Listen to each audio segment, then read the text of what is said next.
It may come as no surprise to anybody that I consider myself a sci-fi nerd. Be it movies, TV, comics, or novels, it's my go-to genre that I've loved for as long as I can remember.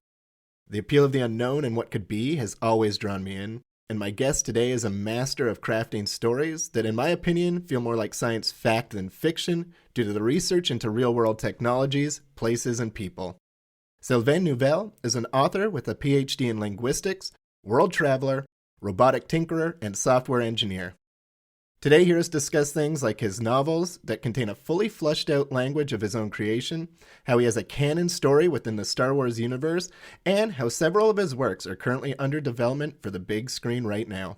So let's blast off into today's interview and make sure to stick around until the end of the episode to hear how you can win a signed copy of Sylvain's new book, A History of What Comes Next, right now on The Bomb with AUZZYNAPALM.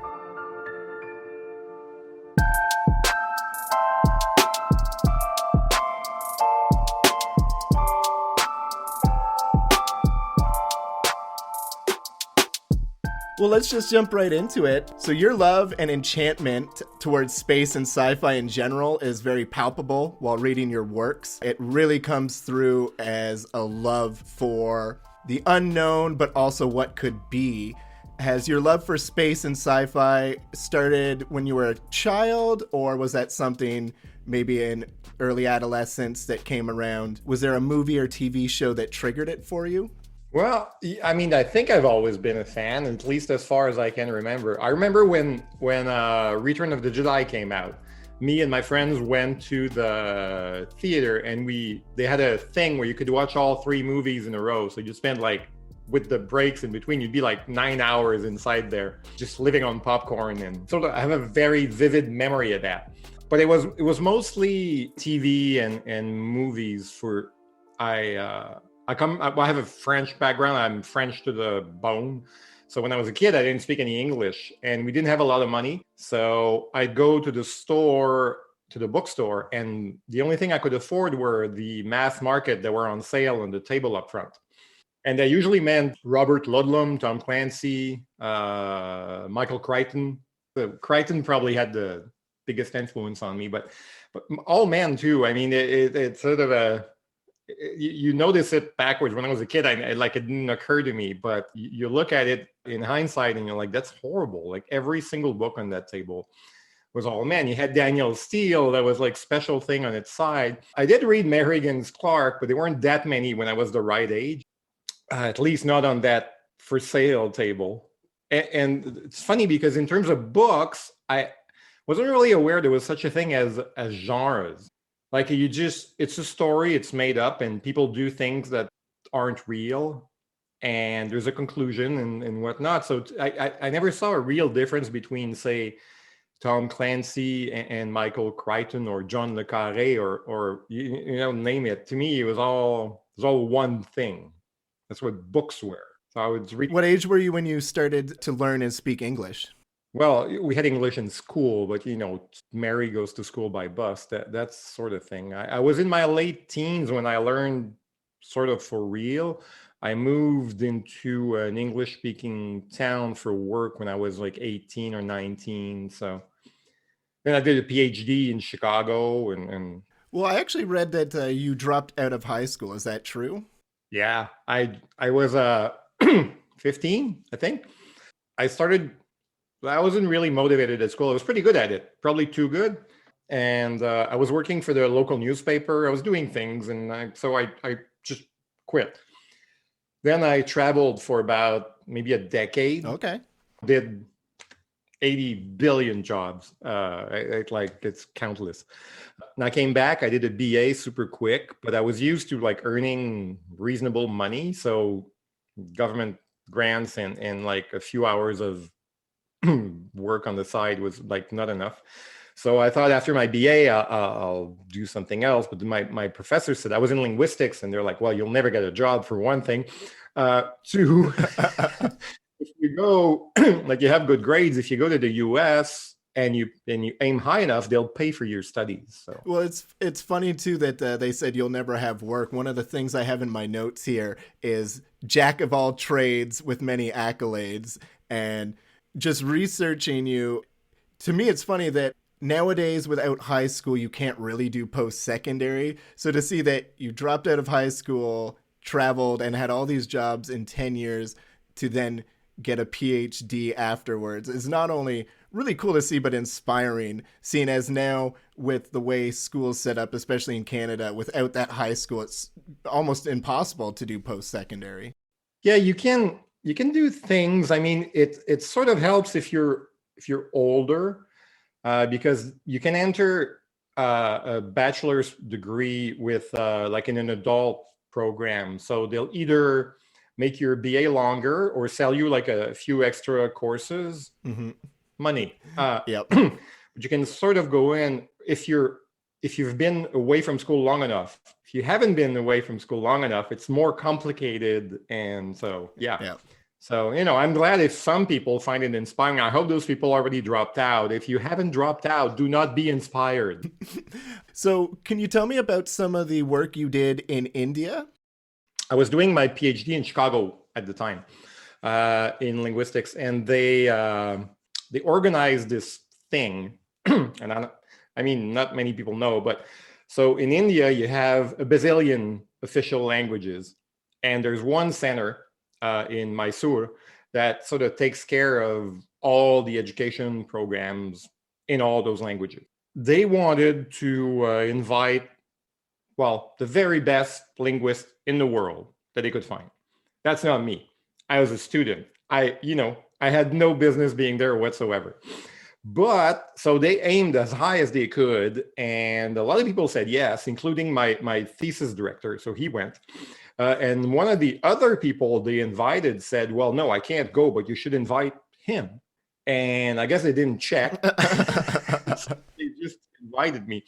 So I spent about a month there teaching linguists who all had their PhDs. No, I mean, professors, teaching them my stuff. It was really cool.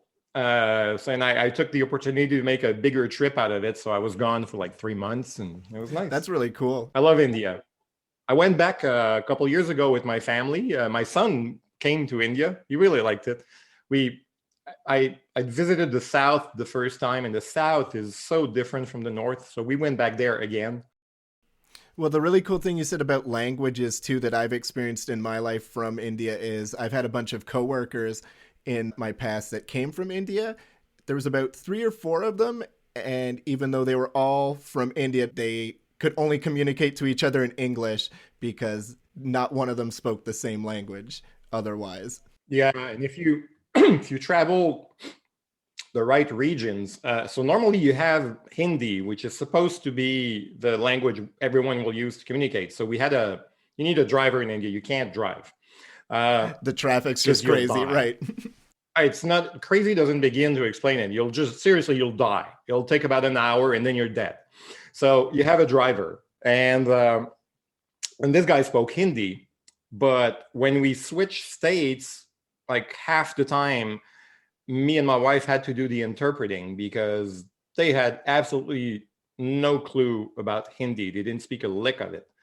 English to them was the way to communicate in between. So you have a little mix of both, and you have languages in there that have absolutely nothing to do with each other. A lot of those official languages are all descendant of Indo-European, but some of them aren't. And so when you enter like a state that has a language with completely different origins, there's no cognates, nothing sounds the same. It just doesn't work. And so is your wife a linguistic major as well? You said she was helping translate? No, she's a translator. Oh, okay, wow. And between the two of you, how many languages would you say you speak?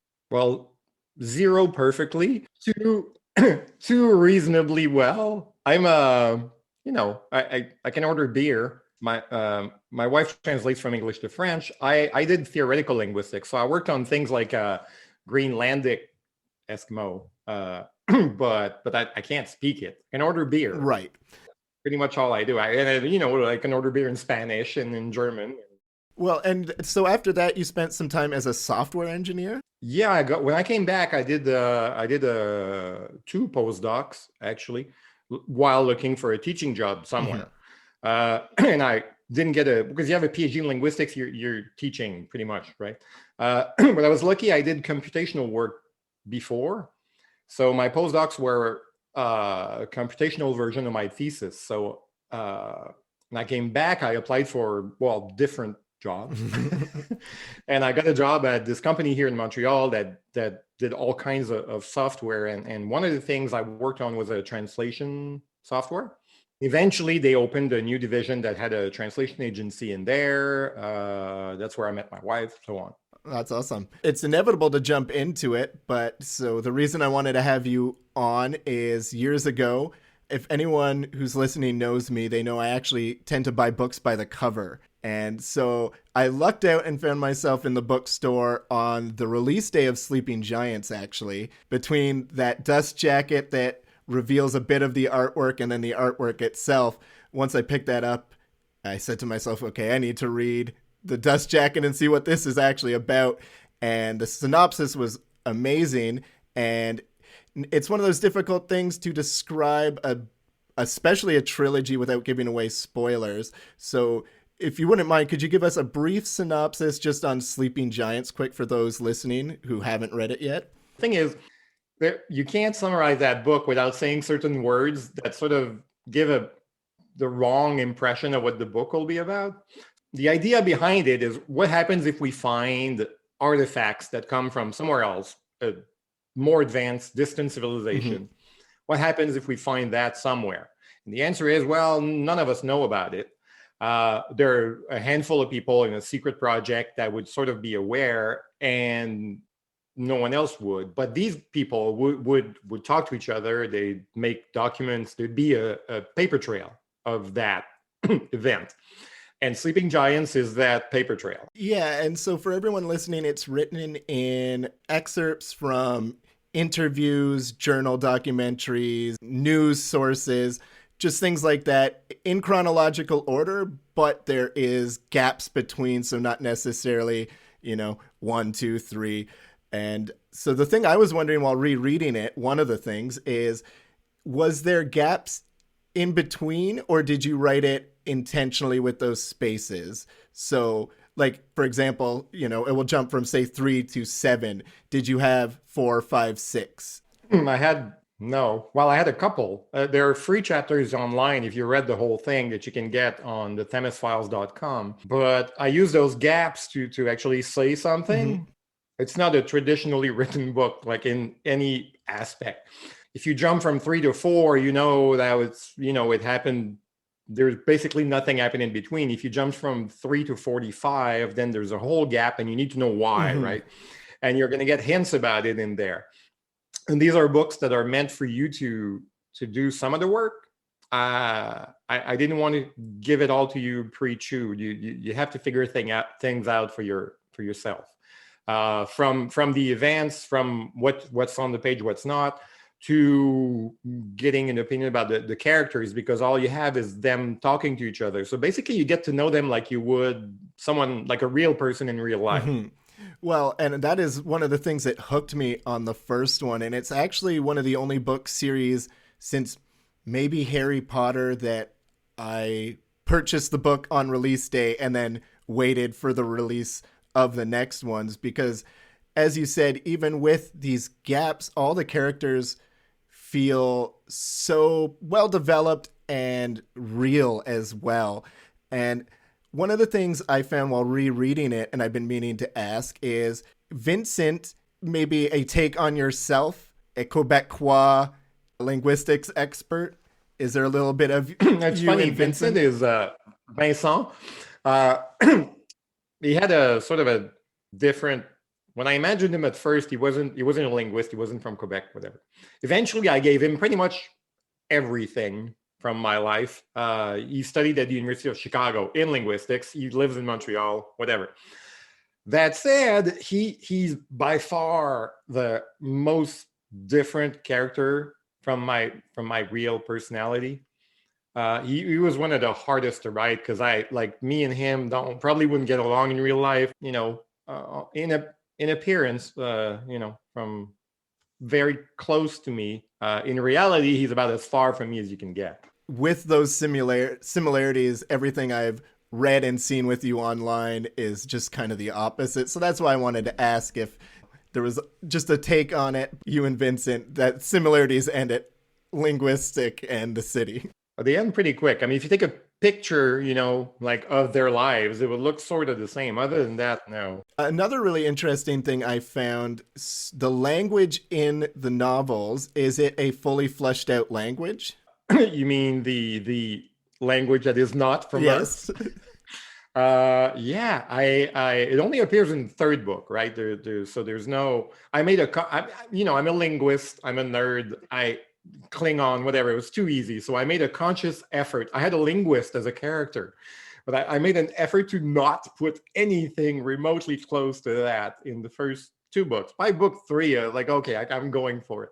So. But again, it's not, like there aren't chapters in that alien language. No. It's just a few lines here and there. If you listen to the audiobooks, it's short enough that I voice two of the characters in the book.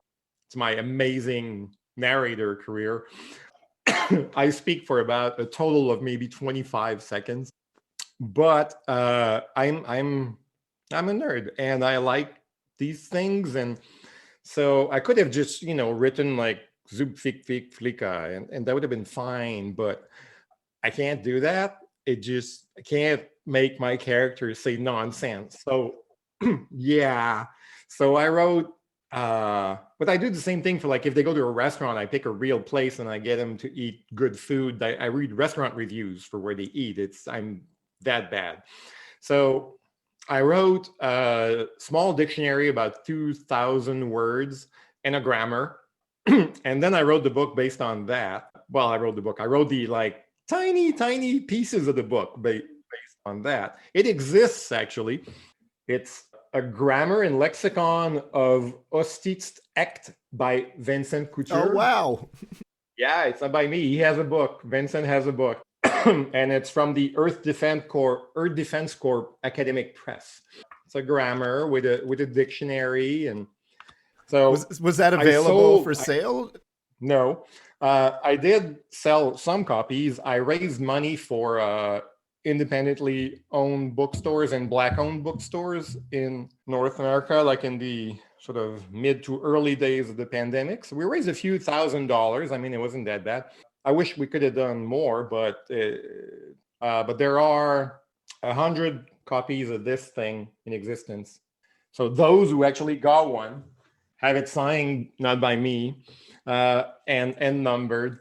So someday, but that maybe I still have some. So maybe someday I'll raise money again. Yeah, do it again. So another really interesting thing I find with your works is the strong women characters that you manage to write. I notice it actually in a lot of sci-fi that strong female leads and fully formed characters, not just, there's the badass babe in the space armor kicking alien butt, but fully fleshed out human beings. And you do that really, really well in your novels, where majority of the main characters through the Themis Files are females. Where does that stem from? Well, I disagree with part of what you said. So if you look at the Themis Files, you have Rose and Kara. Those are who a lot of people consider the main characters, but they're not really. I mean, the interviewer is at least somewhere on the same level. Vincent takes up a lot of room, and then you have more secondary characters like Ryan and things like that. But it's basically half women, half men. And I find it super strange that I get asked, and you're not the first one. You must be like the 700th one. Right. How or why I ended up putting representatives of half of the population in a prominent role in a book. I mean, I think the fact that it's somehow noticeable means that there's a long ways to go in terms of writing. But I blame Ripley. We all grew up with Ripley, and so a lot of especially in sci-fi movies, but in a lot of movies that I grew up with, the male heroes were like moronic, two-dimensional people. The only characters that had some depth or oomph were people like Ripley. uh, showed, you know, some brains, some vulnerability, and so yeah, Sigourney is at fault. Well, and it's funny, when I was speaking to my wife beforehand about this question, Ripley was the example that I was going to use if it stemmed from Ripley, but I just thought I'd let you organically say where it came from. So that's funny that Ripley is, because that's kind of where my mind goes too, for that, not the stereotype, but the quintessential sci-fi. Another one for me is Princess Leia. She walked around with Luke and Han. Yeah. They were bumbling around. Well, Leia's badass. Leia's badass. Yeah, I mean, there are plenty. You have you have Sarah Connor, but Sarah Connor's T1 Sarah Connors isn't as badass as Ripley or whatever, and T2 Sarah Connors is a little over the top. She doesn't have that same vulnerability and depth that, like, you think you could probably hang out with Ripley and like have a drink with her. Spending an evening with Sarah Connor in T2 would be something like super intense. So the Themis Files actually received 50 rejections while you were trying to get it published? Oh, more than that. I mean, I sent it to, like, I think 55, 56 agents. Good half of them just didn't respond. That's how it works. Then the other half turned me down. 2 people read it and they all turned me down. I got this book published through a weird path. I was going to self-publish it. Oh, well, how did it finally get picked up? Again, I'm a bit of a nerd, so I figured if I self-publish, I won't sell many copies. I didn't have like delusions of grandeur that you could, you know, I'm not going to sell 20,000 copies of a self-published book like Andy Weir did with The Martian.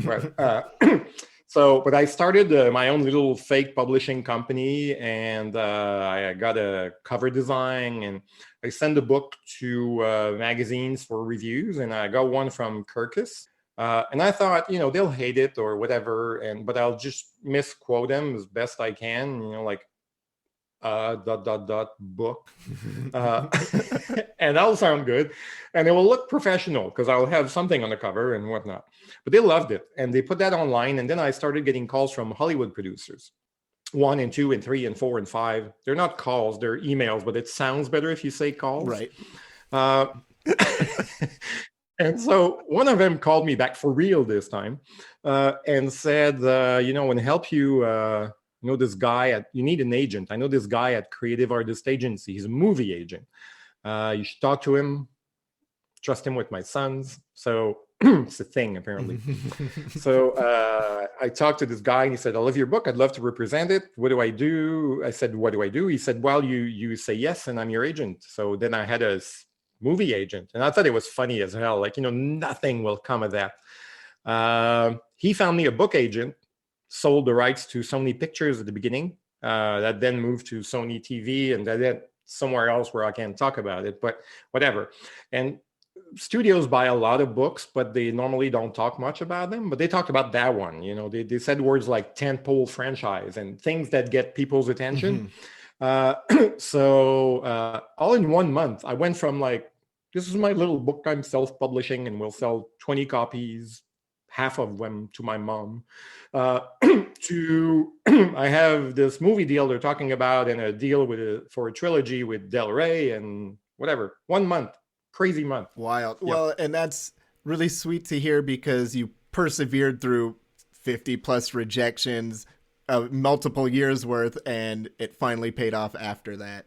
Yeah, I you know, I hate to, I get they use that angle on like Harry Potter as well and things like that, but I don't know a single author that didn't get rejections. I mean, there's no such thing. If someone has a book out, they've been rejected a bazillion times, at least a bazillion, maybe 2 bazillion. So that, yeah, I mean, it makes for nice conversation, but it's not, the rejection part is not unique. It's the pure luck success that comes afterwards. That is. But that's luck. It's really luck. It's not perseverance. All right. If I get a different reviewer, none of this happens. And so you said it's moved down the line now. I don't know if you're allowed to say anything, but is a production of the book still being worked on for the big screen? I'm not really allowed to talk about it. So, but yeah, I mean, it exists. It exists. There's a thing somewhat. There is a project with someone, and they're doing things. That's that's good enough for me. That's a good answer. Yeah. My novella, The Test, is way more advanced in the process. That's also been optioned. Oh, I didn't know It's that. with, yeah, it's with Entertainment One. There's a project. Someone needs to get it going, but it's far advanced. There's a screenplay. I've read it. It's amazing. It's written and directed by Gavin Hood, who did Ender's Oh, Game, wow. uh, Cool. and it would feature, it would star Payman Mahdi and John Boyega from Star Wars. It's really So cool. it's So already that, cast is how far along that one is. yeah, it's cast, it's scripted, it's has a producers, directors. It's, yeah. That's amazing. Yeah, I'm surprised in my research that's not the one I read about. Your Wikipedia needs an update, I think. Yeah, I don't know who did my Wikipedia entry. I was actually going to update a few of the things as I was reading through it because some of the things on Goodreads I found more informative or more accurate than what was over on the Wikipedia. Yeah, you can tell it's someone from around here, Quebec or Canada, Mm-hmm. because they cite like a bunch of articles in more local TV and papers. And I mean, I looked at it at the very, very beginning. I was kind of happy. Hey, I have a Wikipedia entry. I'm I'm actually way prouder of my Wikipedia entry. You talk about like weird things happening to you. Like, okay, so my book's not out, right? It's my first book. I was going to self-publish it. Now I've sold it to someone, but it takes a year and a half before it comes out. So before my book comes out, I get asked if I want to write a short story for Star Wars Insider magazine. The cool thing about it is it's canon. Oh, Yeah, it's not extended universe, it's canon. The short stories and there's count. not much canon left anymore either, so that's No, awesome. I was like, but back then there's nothing, Mm-hmm. right? So we don't have the new Star Wars. We don't have Disney Star Wars at all. Right. So, and I write this thing about the life of a stormtrooper, and it's super great. It's like, because my original thought was that, okay, so first you have clones, well, they're clones, but after that, these people are not clones. They volunteer, right? And they're not all crazed maniacs who just want to murder innocent people for no reason, right? So like, why would you, So, and I started thinking, and I thought, well, if you live on a world that was sort of like lawless, and then the Empire comes along, these guys are the cops, they're the police. And suddenly you can walk on the street and not get shot, or well, at least not by other people. They'll shoot you maybe, but and so that got me thinking, and I wrote this story that's like super dark and gray and not old Star Wars at all. And that's before everything. But they went for it and they published it. I love that story. It's really tiny. It sounds very familiar. But I have I have a Wikipedia entry. There's these people are like awesome. They're way nerdier than me. There must be maybe like 20 entries on Wikipedia that are directly related to my little tiny story, from equipment to locations to there's a little like instant with Grand Moff Tarkin in there. And so, but now because of that story, we know that he was there on that planet at that particular time. So it's in his biography now. Yeah, it's weird. That's awesome. And so, you said you were part of a Jedi group in Montreal? Not really. We just called ourselves the Jedi Thursday. My wife had all these evenings with her friends, and I was kind of jealous. And I want to do something too, right? But I really didn't want to commit because I'm the kind of guy who says, let's go for a beer next Thursday. And then by Thursday at like 7 p.m., I'm in my pajamas and I'm on the couch watching TV, and there's no way I'm going. I made this thing where we had one day a month where you'd go or not go. And if you have a large enough group of people, there'll always be someone, right? So on that day, if you want to go for a beer, you can go. You don't need to call anyone. And we called ourselves the Jedi Thursday thingamajig. And that's fun too, because when the group's big enough too, you don't notice the people who aren't there because there's always someone there. I wasn't that big. I mean, we'd end up being like it'd end up being like 4 or 5 people having a beer, talking. It was super fun. Nowadays, I mean, that sounds like a crowded Oh room. hell, I'd give a kidney Oh for my that right God. now. Yeah. You can have my car. Well, so you do have a new book that just came out on Tuesday. Well, by the time this comes out, that's February 2nd for everyone listening. And tell us about the new book. It's called A History of What Comes Next. It's the first of a new series called Take 'Em to the Stars. The series is about these super badass women, all genetically identical.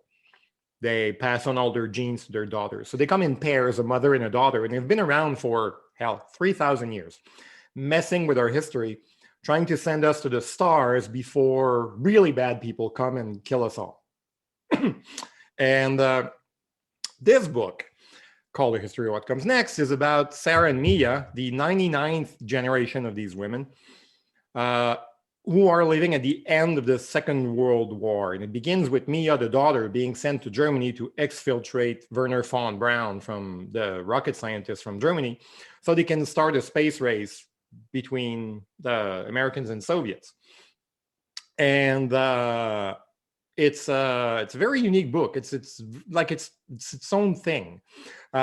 It's not really an alternate history, because every single event in the book is real. Right. Like you couldn't look in a history book and find something that contradicts what happens in the book. It's more of a secret history. It's because of the role my characters, who didn't exist, or at least not aware of, play in it. So it's got tons of science. There's rocketry in there, and there's politics. There's a ton of history. There's some violence. They don't mess around. They call themselves the Kipsu. They've been calling themselves that for 3,000 years, and you don't mess with the Kipsu. So yeah, I had the greatest time writing that book. I mean, there's so much joy and blood and sweat and tears in that book. I'm really, really, really proud of it. Oh, and there's a soundtrack. Oh. Every chapter title is a song title from the years it takes place in. So I listened to like a bazillion songs, found songs that matched the feeling of the chapter that I wanted, and I wrote the chapter to the song. Wow. So instead of listening to like regular background music for the whole book, I wrote each chapter to its song most of the time. So the playlist is on Spotify and Apple Music, and it's really cool. You'll even without the book, I think it's neat, and you'll discover things you didn't know, because it's music from the 40s and 50s, right. mostly. Yep. Well, actually, those are some of my favorite genres. I find all the best love songs have already been written, and they took place in those decades. But what a unique thing to base chapters on as well. So when you were writing them, were these the songs you were listening to that you were feeling, or the songs came after to go with the chapters? Some of them I switched afterwards, but generally speaking, I wrote each chapter while listening to the song. So sometimes it will actually show the structure of the chapter is sort of reworked so that it will fit with the flow of the song. So have to gauge how fast people are reading, but like when you get to a more intense part of the song, sometimes there's something more intense happening, and that's sort of by design.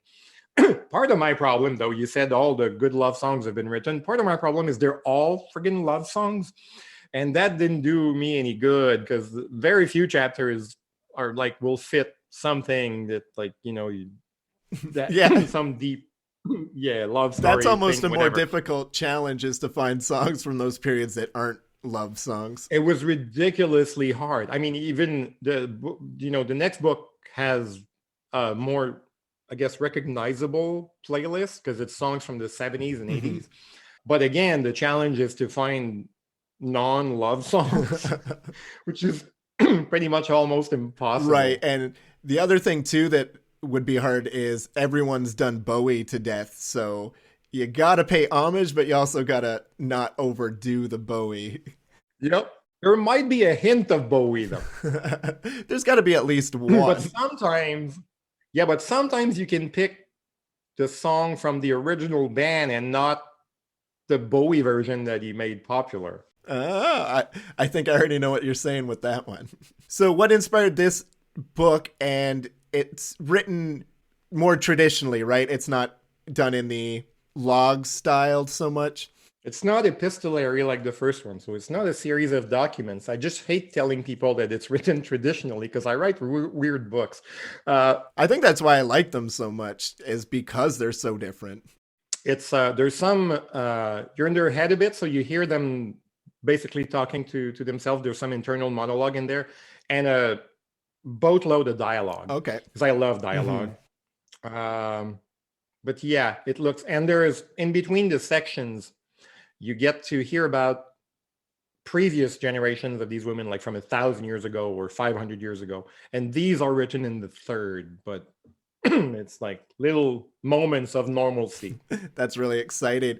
And it's funny too that you say you love dialogue, and so that's why you write it. Is one of the things I remember when I was younger is when I was reading books and just getting into reading, I found myself skipping to the dialogue because in my head as a kid, I found I could get the story most of the time and it felt more like the important stuff. So maybe, the flow with the Themis Files, that's one of the reasons I got so hooked, is it's mainly all dialogue. Oh, it's pretty much 100% dialogue, and I never ever introduced the speaker. No. So from a technical perspective, I was super proud of this because I wrote 3 books that are basically only people talking, and I never tell you who's talking, but somehow you always figure it out. It's always apparent. Mm-hmm.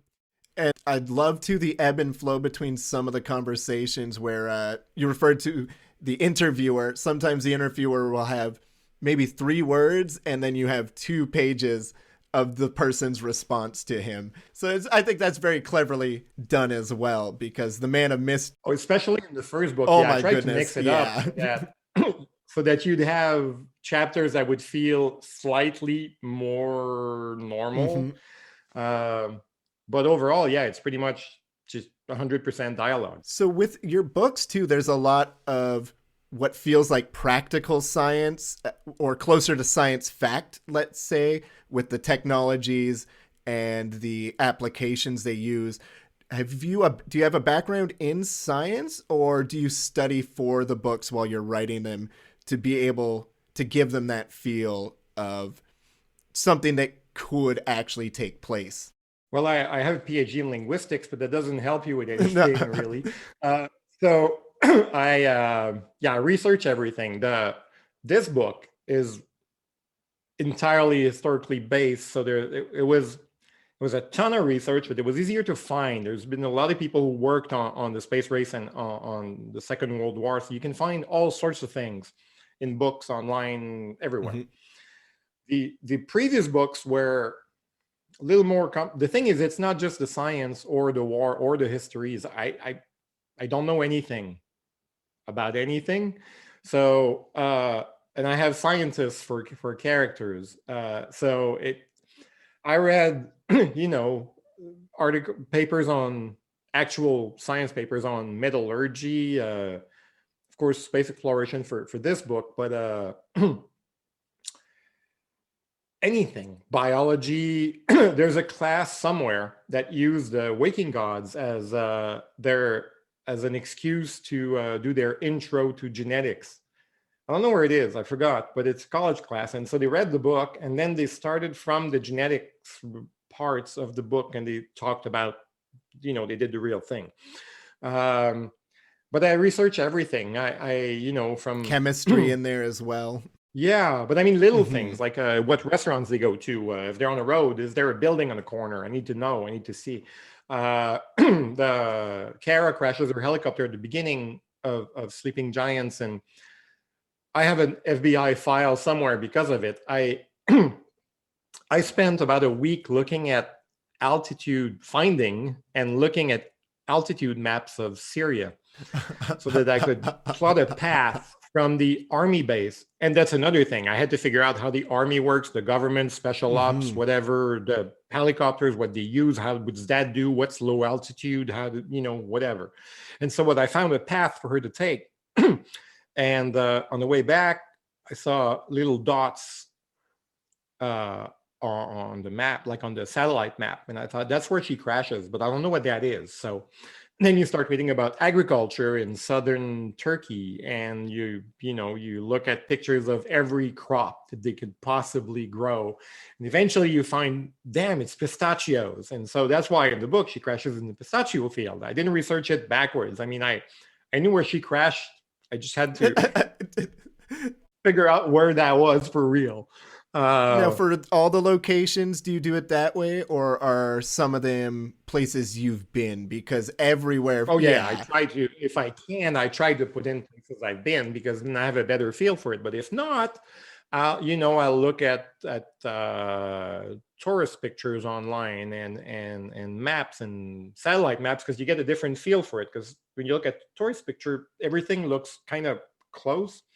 But for the satellite view will give you a idea of depth, right? And yeah, so, but yeah, everywhere, everything.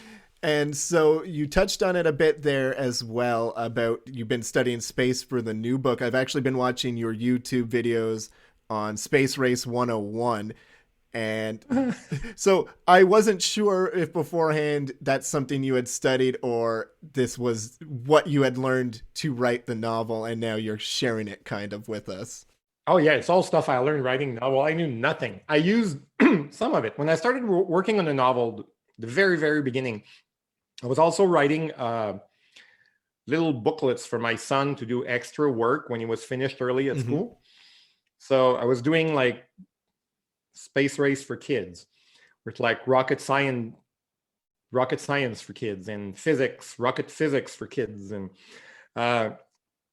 so that when I wrote the book, like a lot of it's in there, a lot of it is not. I got to put some of it at the end. There's a further reading section where I talk about stuff. Some of it couldn't make it, but I still had this like Space Race 101 thing that I had sort of imagined at first for my son, but that I adulted up a little bit. And I made these videos. I never made a video before in my life, so that was kind of funny. And you could have fooled me. They're so well done, it feels like you've made them before, and they're humorous as well, which I think is a big help for learning something that can be as dense as rocket science. Yeah, I think I found because I didn't know what I was doing, I found sort of the right balance between doing what I can and not making it look like fake professional. So it's silly at times and it looks glug glug glug. Yeah. So and so if you don't pretend you're the BBC. I mean, I when I posted online about the whole, when all the episodes were online, I said, you could watch this. They're exactly like a BBC documentary. If this BBC studios had burned down, everyone had quit, and the parking attendant was left to do everything on his phone. But I like those videos. I think everyone should watch them. They're cool. So with those videos that you're making, you must be paying attention to what is currently going on with rocket science around the world, with SpaceX pretty much the front of that. Did you ever think that in your lifetime we would be reaching the points we are now, where Elon Musk is saying very shortly the first commercial space flight's going to happen? Well, yeah, because we did it all before. That's the thing. We suck. We're horrible at it. So in 1942, we reached 50 miles in altitude for the first time. So we break the threshold of space. Mm-hmm.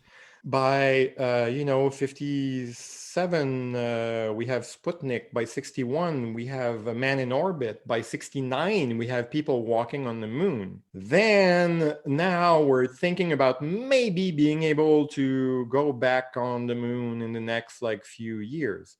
And we're sending things to low Earth orbit again, and we send probes to Mars, but we'd send they're better probes. I'll give you that. The technology inside the probe is way better, and they have little trucks that move around, and they're super cute.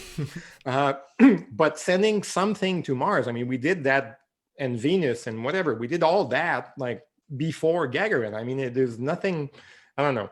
And I think that part of it is after the moon landing, people lost interest, and there wasn't politically a winning strategy to spend all the time doing these things, and money.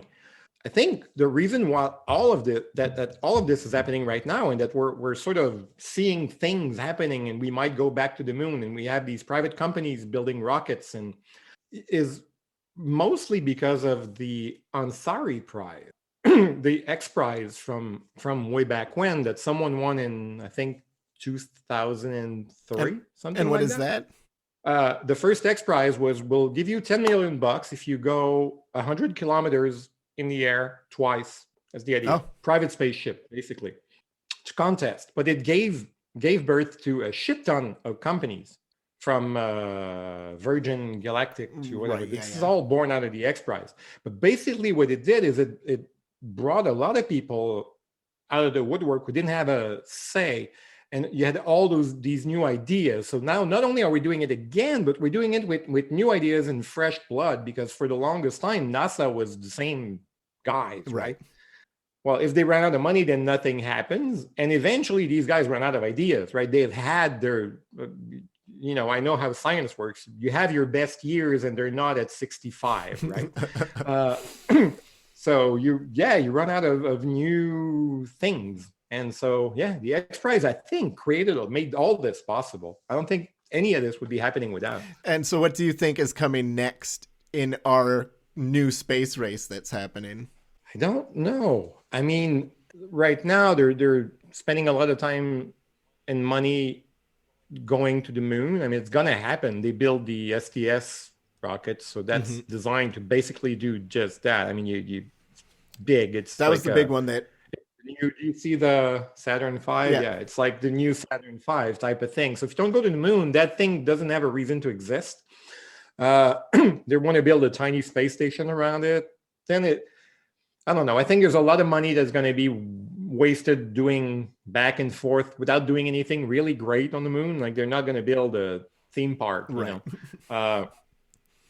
So, and I don't know. We like the good things we did between the moon landing and now don't involve people, but they're amazing. Like, there's no, like, for a lot of this, there's really no point sending someone along, right? It's just stupid. So like something like the Voyager probes, it's the most amazing, I think, technical endeavor. I think it's way more impressive than the moon landing. There's just no person. So, and then even now, and we don't talk about it because they make these like ridiculously cheap, tiny satellites like that are this big, and they ship them out there, and they'll do their one little thing, like they'll measure whatever in what direction somewhere, and it's super cheap. And we can do that now. So in terms of like big projects, landing people on Mars is cool. I think it's important to have those projects just to spark the public's imagination. We have some of it. I mean, if you look at the sky at the right time, the brightest spot in the sky besides the moon is man-made, which is really cool. Spotthestation.com, by the way. What's that? Spacestation.com? Spotthestation.com. And what is that? Yeah, Google it. You enter where you live, and you get emails telling you when the station will be visible where you live. I found on YouTube the other day the space station's live stream for the camera they have up there. It's so tranquil just to look at that. Yeah. No, the space station is cool. I did what we're doing now, but I was the one doing the interview for Terry Wirtz, an astronaut, because he had the book out. Right. And it was the greatest hour ever. It was like I got to talk to an astronaut. I joke to my wife all the time too. I'm like, man, talking to an astronaut would be like talking to a rock star for me. Oh, hell yeah. I mean, yeah, I've always had my head in the stars, and it's probably always just going to be there. Yeah, I mean, if I get a choice between an astronaut and like a rock singer, like it's not even a question. If it's a dead rock singer, then maybe. I mean, that's the cool story on its own at that. Yeah, I'd interview Bowie. That would probably be the most interesting one because you'd get several interviews just out of one guy. And short of that, I'll go for the astronaut every time, yeah. Well, so as we're wrapping up here, I just want to ask if we can expect anything else from you this year. I know we just had a History of What Comes Next release on February 2nd, but is there anything else we can look forward to from you this year? I have no idea. I don't have like a novella coming or anything. I book 2 is sufficiently advanced. I'm working on book 3 as well, but I have no idea when it's supposed to come out. It hasn't been announced yet, so I don't have a date. 2's finished and 3 is being worked on. Well, 2 is sort of, the thing is, you write a book, you finish it like 50 times, right? So right. You finish it, and then you edit, and then you send it to your agent, and then you send it to your editor, and it keeps coming back. So it's finished. It's been finished a couple times. It will be finished many more times again.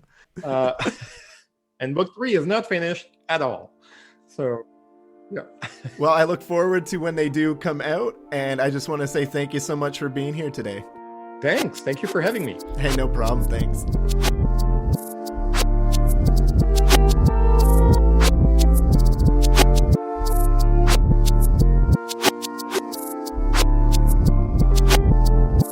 Hey, yeah, you there.